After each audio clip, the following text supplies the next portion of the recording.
de un nuevo nacimiento.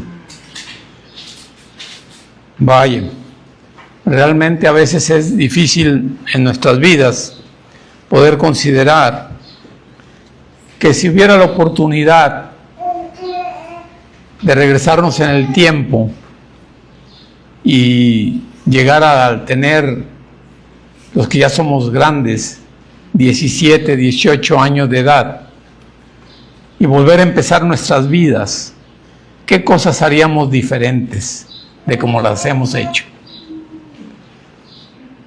¿Haríamos algunas cosas diferentes o muchas? Yo creo que sí. De lo que hoy hemos hecho, realmente muchas de las cosas que hemos hecho nos han metido en dificultades. Y si pudiéramos empezar de nuevo, eso podríamos hacer las cosas diferentes si tuviéramos la experiencia que hoy tenemos. Pero desgraciadamente cuando se tiene 17 o 18 años, está uno empezando realmente, pero todavía no tiene la experiencia ni la sabiduría que dan los años. Pero sea cual sea nuestra edad, el Señor Jesucristo habló de que había siempre la oportunidad de iniciar de nuevo. Siempre. Y se lo explicó a Nicodemo de esta manera en Juan capítulo 3.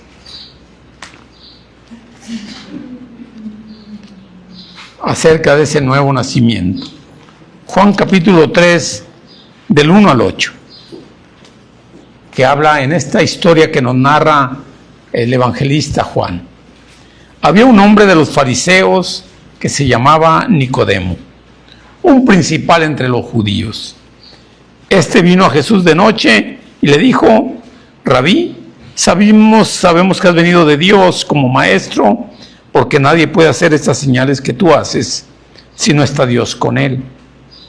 Respondió Jesús y le dijo: de cierto te digo, que el que no naciere de nuevo no puede ver el reino de Dios. Nicodemo le dijo: ¿cómo puede un hombre nacer siendo viejo? ¿Puede acaso entrar por segunda vez en el vientre de su madre y nacer? Respondió Jesús: de cierto te digo, que el que no naciere de agua y del Espíritu no puede entrar en el reino de Dios. Lo que es nacido de la carne, carne es, y lo que es nacido del Espíritu, Espíritu es. No te maravilles de que te dije: os es necesario nacer de nuevo. El viento sopla de donde quiere, oye su sonido, mas ni sabe de dónde viene ni a dónde va. Así es todo aquel que es nacido del Espíritu. A Nicodemo le habla el Señor y le enseña una parte muy importante. Quiero resaltar dos pasajes, que es este versículo 3, cuando el Señor le dice: de cierto te digo, que el que no naciere de nuevo no puede ver el reino de Dios. El nuevo nacimiento. Y nuevamente le repite él: de cierto te digo, que el que no naciere de agua y del Espíritu no puede entrar en el reino de Dios. El Señor Jesucristo habló del nuevo hombre, de la nueva persona, de la nueva criatura, del nuevo ser, de ese nacimiento que tenía que experimentar la persona, aunque tuviera 60 o 70 años de edad. La oportunidad de que todo lo que queda atrás, los pecados, la forma de vivir, la forma de hacer las cosas, la mentalidad, la forma de ver la vida, todo podía quedar atrás y comenzar de nuevo. Ciertamente hay cosas que ya no pueden cambiar, porque una persona muchas veces lleva la consecuencia de sus actos toda la vida y no van a cambiar porque se bautice. Pongo el ejemplo del alcohólico que desarrolla cirrosis hepática por el alcohol, y aunque se bautice, no por bautizarse, se le va a quitar la cirrosis hepática. Va a llevar las consecuencias de su alcoholismo. O si alguien cometió un crimen, mató a alguien y es atrapado por la ley, aunque se bautice, va a tener que purgar su condena. Hay cosas que no se pueden cambiar. pero la forma de vivir, la forma de hacer las cosas, la forma de pensar y la forma de estar en relación con Dios, eso sí puede cambiar. Y eso es precisamente a lo que se refiere el Señor Jesucristo cuando Él dice a Nicodemo: lo que es nacido de la carne, carne es; lo que es nacido del Espíritu, Espíritu es. Pero cuando algo nace del Espíritu, realmente entonces nace verdaderamente una nueva criatura. Y las cosas viejas pasaron, todas ellas son hechas nuevas. Dice 2 Corintios 5:17, palabra del apóstol Pablo, dice de esta manera: de modo que si alguno está en Cristo, nueva criatura es. Las cosas viejas pasaron, y aquí todas son hechas nuevas. Estar en Cristo. Estar en Cristo es aceptar a Cristo, bautizarse para el perdón de pecados y estar realmente con el Espíritu de Dios. De tal manera, dice él, si alguno está en Cristo, nueva criatura es. Las cosas viejas pasaron. Ya no existe más aquel antiguo José Luis que llevaba su forma pecaminosa de acuerdo al mundo de vivir, ni tampoco el antiguo Benito, ni el antiguo Alejandro, ni el antiguo Asael, cualquiera de nosotros o de las mujeres. Ese tipo de persona, dice el Señor Jesucristo, te es necesario nacer de nuevo. Es necesario. No basta con que leas la Biblia, no basta con que seas buena persona, no basta con que tú hagas penitencias o hagas mandas o hagas lo mejor del mundo. Dijo el Señor, es necesario nacer de nuevo. Él le dice, lo que nace de agua y del Espíritu. Quiere decir, aquella persona que acepta el Evangelio, que se arrepiente y se bautiza para perdón de pecados, nace de nuevo. Es una nueva criatura. Así lo pone el Evangelio, la carta a los Romanos que escribe el apóstol Pablo, hablando de ese nuevo nacimiento. Dice en Romanos capítulo 6,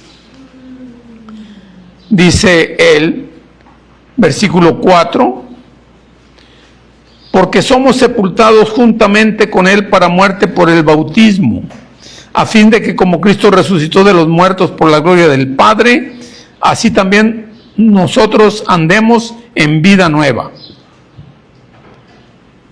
La persona, efectivamente, dijo el Señor Jesucristo, es necesario nacer de nuevo.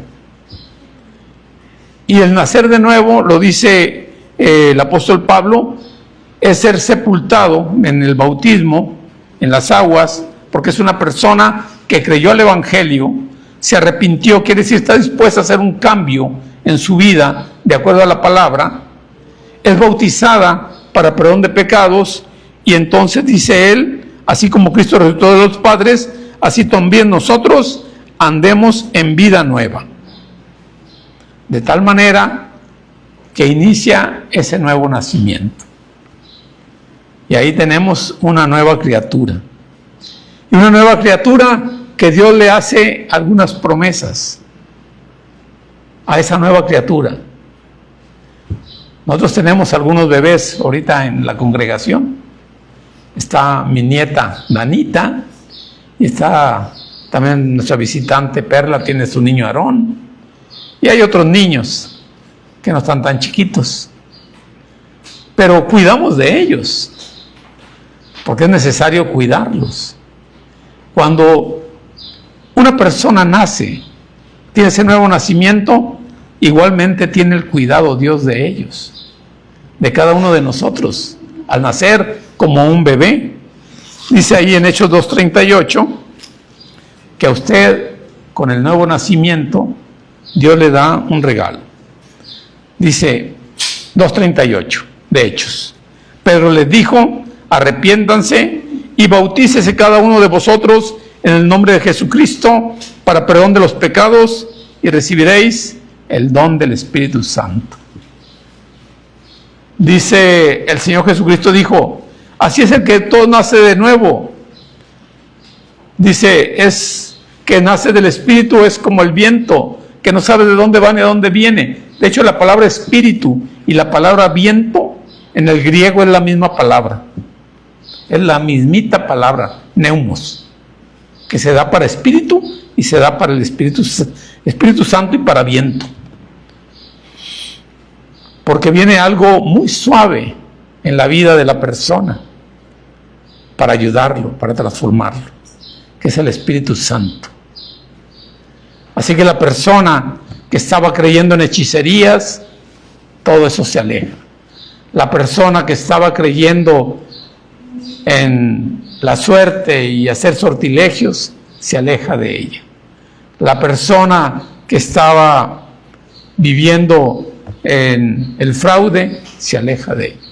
La persona que vivía en el robo, se aleja de ello. Todo eso se termina, porque hay una nueva criatura, y esa nueva criatura, Dios le da regalos para que apoye, y le transforma Dios. Dice en Ezequiel, capítulo 36, me parece muy interesante este pasaje de Ezequiel, capítulo 36, versículo 25 al 27, dice así: esparciré sobre vosotros agua limpia, y seréis limpiados de todas vuestras inmundicias, y de todos vuestros ídolos os limpiaré. Os daré corazón nuevo, y pondré espíritu nuevo dentro de vosotros, y quitaré de vuestra carne el corazón de piedra, y os daré un corazón de carne. Tenemos espíritu de esclavos o de libres. Realmente dice la palabra que el que comete pecado es esclavo del pecado. Pero el que es guía por el Espíritu, tiene, en el Espíritu, dijo Pablo, hay libertad. ¿De qué tenemos el Espíritu? ¿De esclavos o de libres? Cuando nace esa nueva criatura, antes éramos esclavos, ahora somos libres. Dice aquí en la palabra de nuestro Señor, dice que seré limpiado vuestras inmundicias y les daré un corazón nuevo. Una forma nueva de ver la vida, una forma nueva de pensar, una forma nueva de sentir, una nueva visión de la vida. Por eso es que el que no es creyente no la puede comprender. Dijo Pablo, las cosas espirituales se han de discernir espiritualmente, y por eso el hombre natural no lo puede comprender. O sea, no puede entenderlo. Dice, están locos, ¿verdad? Precisamente, dice aquí el Señor, yo les daré un corazón nuevo. Ese corazón de piedra lo transformaré en un corazón de carne. Así que el hombre interior es sensible y se transforma. Y esa transformación, ese corazón nuevo, esa mente nueva, ese cambio que hay en el hombre, ese nuevo nacimiento, se expresa en acciones. Se refleja ya ahora en los hechos que nacen de un corazón nuevo. Por eso nos habla el apóstol Pablo de la forma de vivir del cristiano. Vamos a ir a la carta a los Efesios, capítulo 4, 17. Voy a pedir mi agua.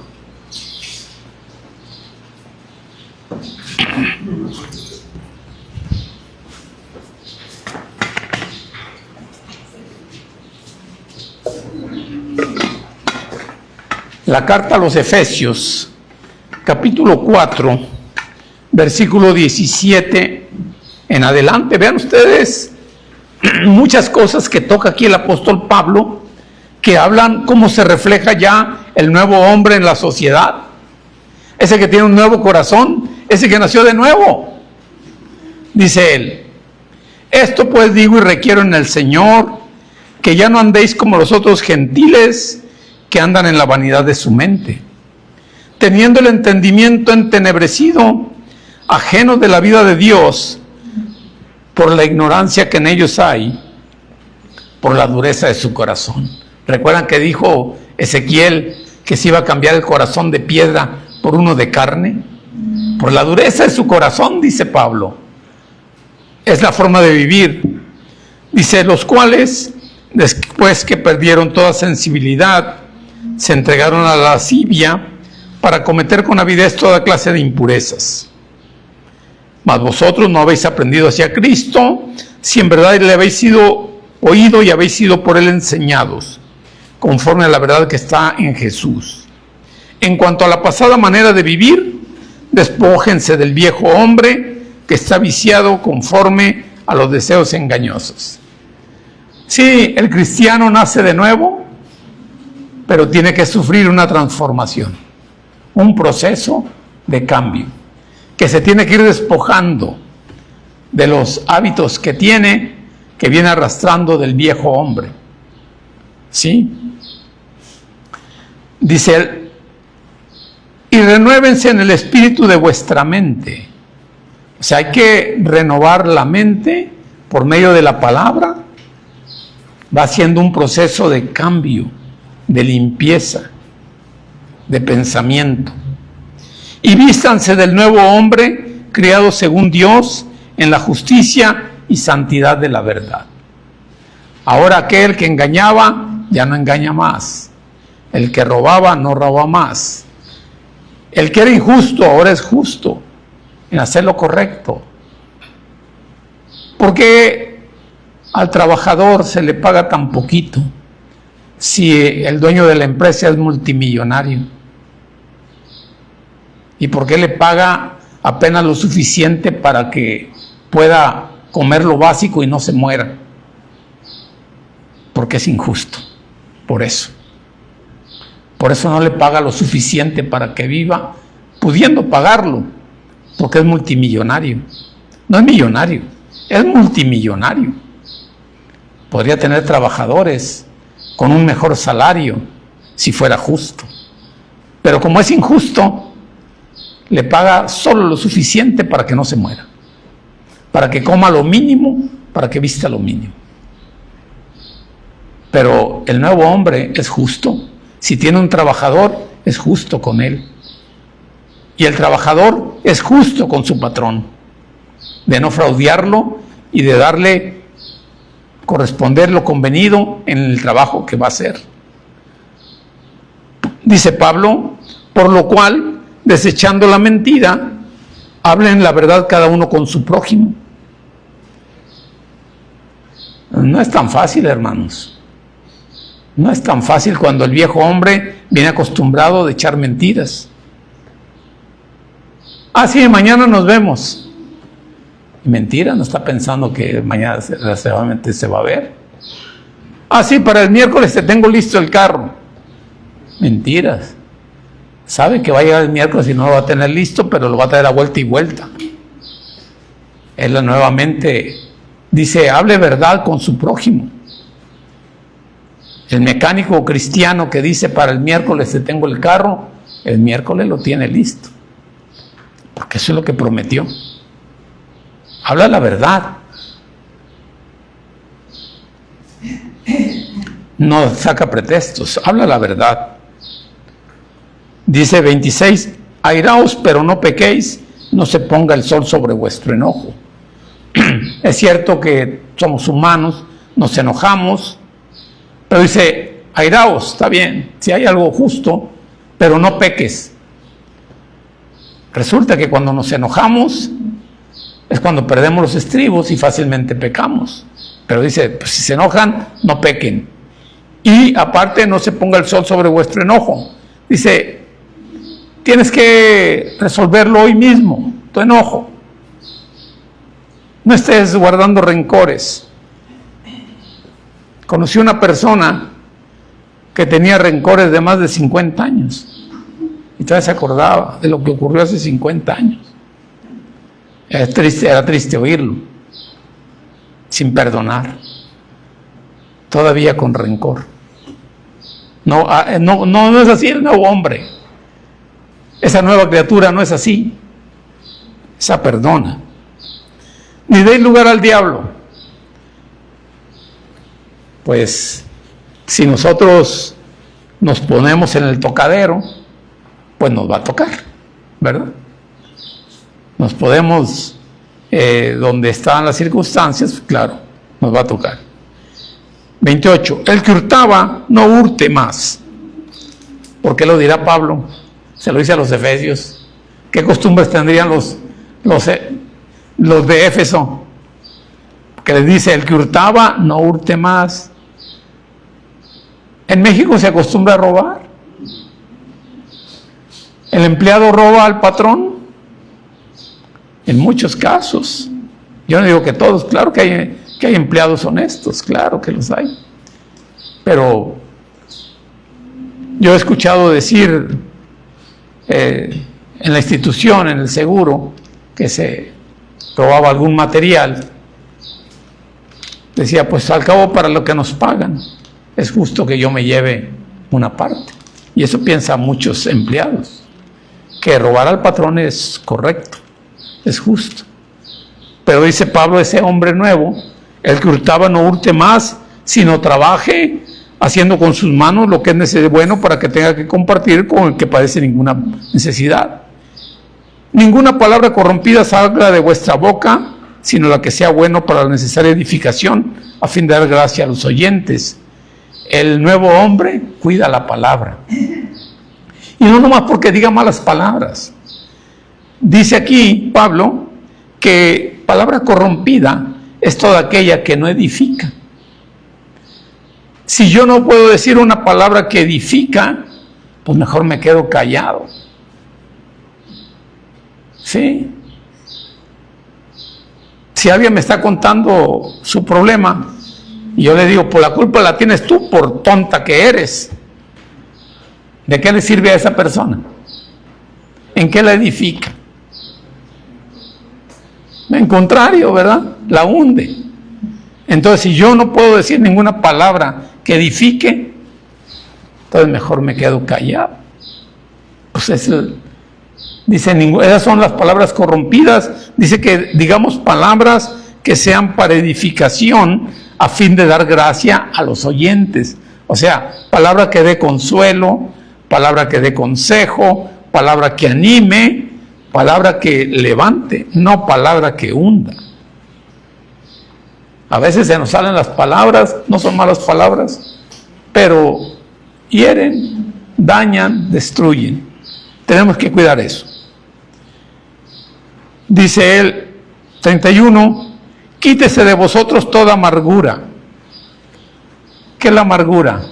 Los resentimientos que tenemos contra aquella persona que nos hizo algo. Y muchas veces tenemos resentimientos contra la gente cercana a nosotros, contra la esposa, contra el esposo, contra los padres, contra mis hermanos, contra mis hermanas.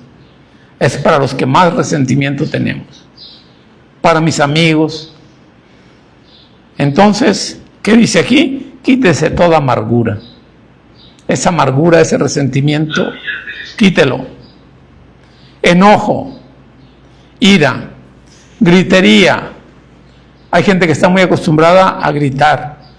De hecho, en los ranchos se acostumbra mucho a gritar. Yo creo que porque se come mucho con animales y se le grita a los animales, pero hay gente que todo el tiempo está gritando. Y aquí dice, quítese la gritería. Maledicencia, eso sí, habla de las malas palabras. Quítese la maledicencia. Y toda malicia. Cuidado con los dobles sentidos.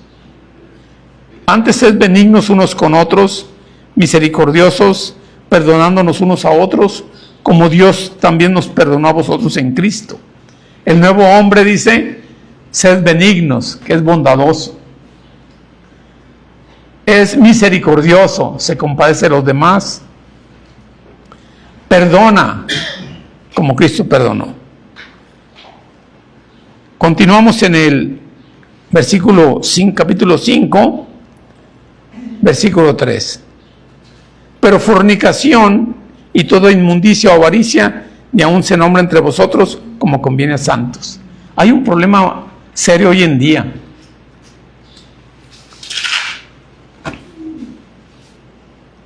El celular. Es muy fácil acceder a una página pornográfica. Y desgraciadamente nos hemos encontrado que muchos cristianos tienen la costumbre de ver pornografía en su celular. Y se hace un vicio. La gente que está encadenada a la pornografía.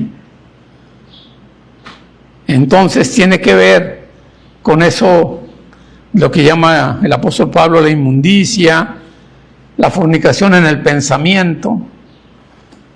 Y es triste ver que ese nuevo hombre, esa nueva criatura, esa persona que ha nacido en Cristo, su celular lo tiene inundado de porno, de páginas porno. Una vez escuché a un doctor que le decía a una doctora, mi trabajo, doctora, pero ¿por qué terminó con su marido? ¿Por qué se divorció? ¿Qué pasó? Él dice, no, pues es que le encontré páginas porno en el celular. Y a mí lo que me admiró fue la respuesta de mi amigo, que le dijo con toda naturalidad, pero doctora, pues eso todo lo tenemos. Con esa naturalidad. Todos tenemos páginas porno en el celular. Entonces, ¿cómo se ha extendido ese problema? La nueva criatura, el que ha nacido en Cristo, se aleja de la pornografía y se aleja también de la fornicación, del adulterio, que los problemas de sexualidad han causado grandes problemas a grandes hombres religiosos. ¿Qué le pasó al rey David? Siendo que un hombre íntegro, conforme al corazón de Dios dice, y de pronto ve a una mujer muy hermosa bañándose, que la divisa él desde el terrado, desea poseerla, es casada, aún así la manda y la trae, y aún así tiene relaciones con ella y manda a matar al marido de ella. ¿Qué le pasó a Salomón? El hombre más sabio del mundo, que Dios le dio toda la sabiduría, y que le dijo Dios, no te unas a las mujeres de los pueblos paganos, ni tengas muchas mujeres. ¿Y qué pasó? ¿Cuántas mujeres tuvo? Entre esposas y concubinas eran 1000, y de todos los pueblos. ¿Y qué le pasó cuando era viejito? Dice ahí la historia que las mujeres lo llevaron a adorar a los ídolos, y puso ahí fuera de Jerusalén a Moloch, a Belcebú y ídolos abominables. Ahí vemos al gran sabio adorando a los ídolos. ¿Qué lo llevó allá? La sensualidad. Y vemos en la historia de Israel que varias veces fueron arrastrados el pueblo por la sensualidad. Y en Apocalipsis, el último libro, habla de una mujer, ahí Jezabel, que estaba en la iglesia y enseñaba a los de la iglesia a fornicar. Los enseñaba a tener fornicación ahí en la iglesia. Entonces, el nuevo hombre tiene que cuidar ese aspecto, el aspecto de la sexualidad, para que sea como lo manda Dios. Dice aquí también, nadie os engañe con palabras vanas, porque estas cosas viene la ira sobre los hijos de desobediencia. No seáis pues partícipes con ellos, porque en otro tiempo eras tinieblas, mas ahora soy luz en el Señor, andad como hijos de luz. Ese caminar que parece tan extraño al mundo, para la nueva criatura se vuelve su segunda naturaleza, se vuelve ya natural esa forma de vivir.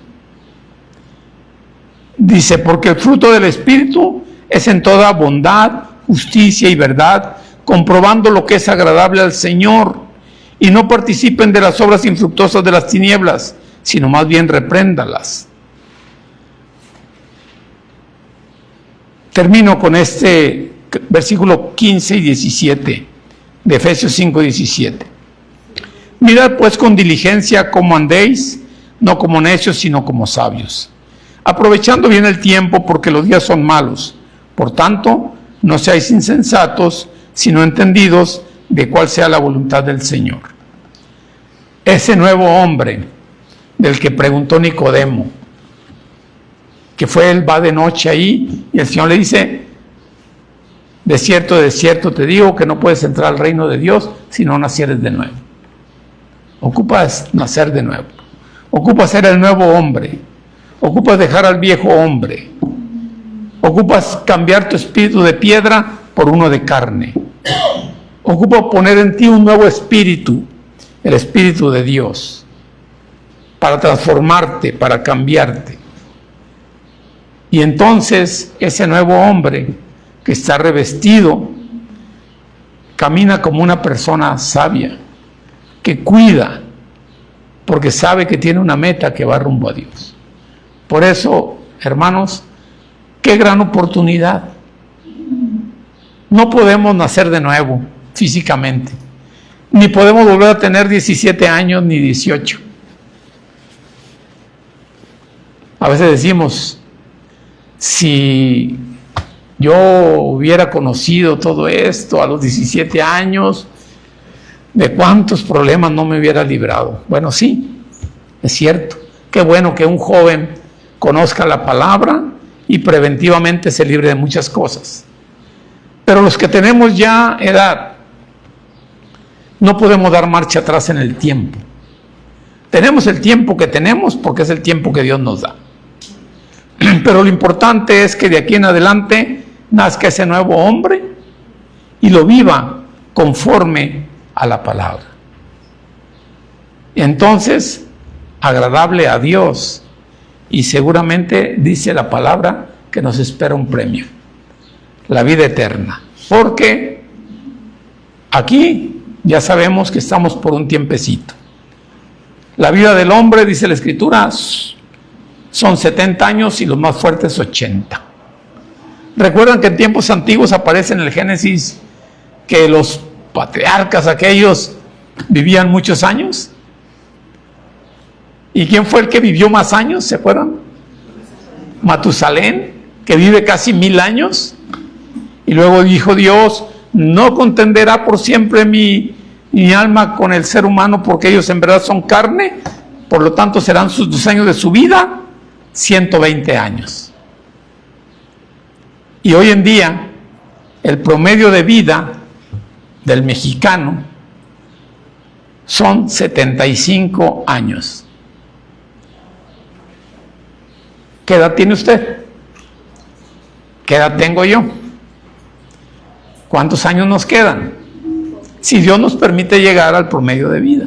Hay gente que vive mucho más, qué bueno, pero el promedio de vida, ¿cuánto nos queda? ¿Cómo los vamos a pasar estos años? ¿Igual que antes? Si nosotros es necesario nacer de nuevo, tener la oportunidad del nuevo nacimiento para iniciar una nueva vida, y los años que nos quedan, vivirlos en Cristo Jesús. ¿De acuerdo? Porque eso es lo agradable y porque es lo que en realidad nos va a hacer disfrutar de la vida. Realmente disfrutarla, por tener la paz espiritual y por tener el premio que nos está llamando, que nos está esperando. Que Dios los bendiga, hermanos. Muchas gracias por su atención.